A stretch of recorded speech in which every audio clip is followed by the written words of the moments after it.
आप आए दिन संसद मार्ग से लेके जंतर मंतर पे घूम रहे हैं, नजफगढ़ के रहने वाले हैं, सीनियर सिटीजन है। आखिर आपको क्या समस्या है, आप किससे परेशान हो?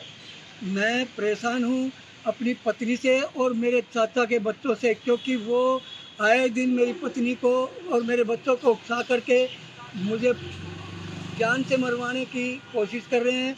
और मेरे चाचा का पोता जो है वो मुझे बार बार धमकियां दे रहा है, कभी किसी तरह की धमकी, कभी किसी तरह की धमकियां मुझे बार बार दे रहा है। कभी तो कहता मैं कोर्ट में तेरे खिलाफ मानहानि का डालूंगा, कभी कहता है मैं तुझे जान से मार दूंगा, कभी किसी तरह की धमकी देता है, कभी किसी तरह की। और मेरी पत्नी को जब मैं सेवानिवृत्त हुआ हूँ तभी से मेरे साथ मतलब दुर्व्यवहार करवा रहे हैं। आखिर क्यों ऐसा क्यों करते हैं? किसी की पत्नी की आप अपने पति को क्यों धमकी दिलवाएगी, या अपना खास चाचा भतीजा के लोग क्यों करेंगे? कोई न कोई आप पर भी दोष है, आप बताइए अपनी बात। मेरे अंदर कोई दोष नहीं है। मैंने सबसे पहले अपनी पत्नी के 20 एकड़ ज़मीन मेरी ज़मीन बिकी थी, 20 एकड़ ज़मीन उसके नाम कर दी। और लालच के वशीभूत होकर इन लोगों ने मुझे हर तरह की यातनाएं दी है और मेरी मतलब मुझे जान से मारने की कोशिश कर रहे हैं और मेरे को इस तरह का कार्य कर रहे हैं कि किसी तरह ये मर जाए। और बार बार मुझे अंकल आप अंकल सीनियर सिटीजन हैं, आपको ये पता होना चाहिए, सरकारी नौकरी से रिटायर हुए हैं। जब भी जंतर मंतर पार्लियामेंट पे आना होता है तो परमिशन लेना होता है। सीपी साहब को कंप्लेन करिए, मोदी जी को कंप्लेन करिए। आपने किसी को कंप्लेन किया? मैंने कंप्लेंट मानव अधिकार आयोग, supreme court, chief justice supreme court को, मुख्य न्यायाधीश हाई कोर्ट को, और मैंने 30 जारी के दोनों डिस्ट्रिक्ट सेशन जजों को करी है, वेस्टर्न कोर्ट और सेंट्रल कोर्ट। सीबीआई को भी करी है मैंने, और सेंट्रल विजिलेंस कमीशन को भी किया है, और पुलिस के कमिश्नर साहब को भी करी है, और राजस्थान के गवर्नर को भी किया मैंने कई जगह इनकी शिकायतें दर्ज दी है, लेकिन मुझे कहीं न्याय नहीं मिला। और प्रधानमंत्री को भी किया मैंने। और अब मैं इस उससे आया हूँ कि मैं प्रधानमंत्री महोदय के, या तो मुझे उनसे मिलाया जाएगा, नहीं मिलाया गया तो मैं वहीं बैठकर अनशन करके मैं अपने प्राण त्याग दूंगा। प्राण त्याग देंगे? हाँ, मैं 72 साल का बूढ़ा आदमी हूँ, मेरे साथ इतना अन्याय अब मेरे से सहन नहीं होता। ये पीड़ा आप कितने सालों से झेल रहे हैं? मैं 2012 24 अगस्त से। अब तक कोई जवाब आया? मंत्रालय कोई जवाब नहीं दिया गया मेरे को। लेटर भेजा आपने? मैंने सब जगह लेटर दे दिया, मेरे किसी ने जवाब नहीं दिया, ना उच्च न्यायालय ने दिया है।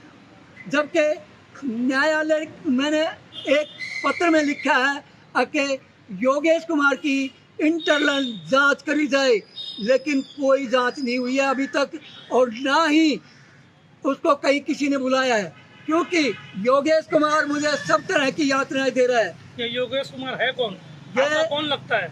ये मेरे चाचा का पोता है, मेरा सगा चाचा नहीं है, लेकिन मेरे चाचा का पोता है। और इनको लालच है कि किसी तरह ये मर जाए, सारी प्रॉपर्टी हम हड़प लेंगे।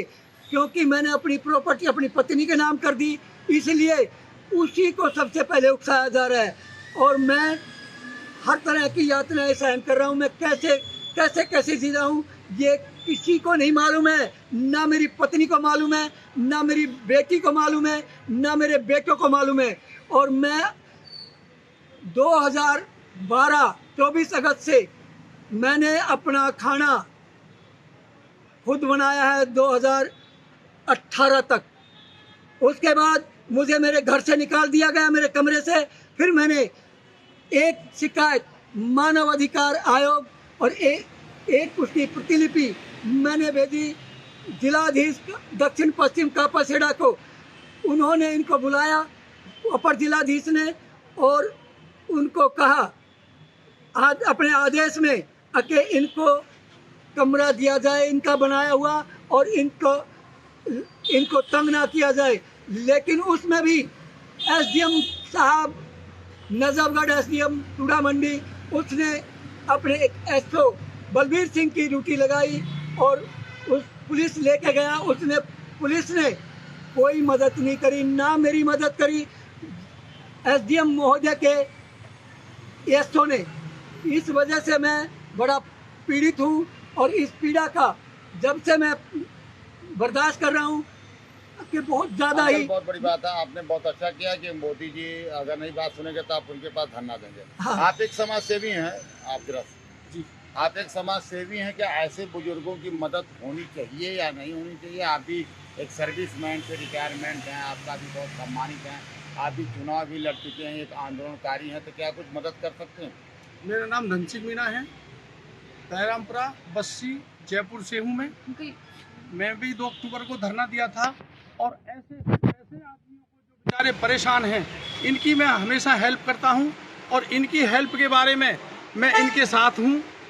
जो भी मेरे से हेल्प होगी मैं इनके साथ रहूँगा। मैं एक सामाजिक कार्यकर्ता हूँ और ग्राम सेवक हूँ और मैं समाज सेवक भी हूँ और मैं इसी काम के लिए यहाँ आता हूँ, जंतर मंतर पर धरना वगैरह देता हूँ ताकि ऐसे बुजुर्गों की जो हमारे साथी हैं इनकी परेशानी हल हो सके। और इसी को लेके हम जंतर मंतर पर कभी कभी धरना भी दे देते हैं और हमारे सहयोगी यहाँ आते रहते हैं जो धरने में शामिल होते हैं और इनकी आवाज़ उठाते हैं हम ज़्यादातर कि भाई ऐसे लोगों को परेशानी न हो, और ज़्यादातर इनकी परेशानी हल करने की कोशिश करते हैं।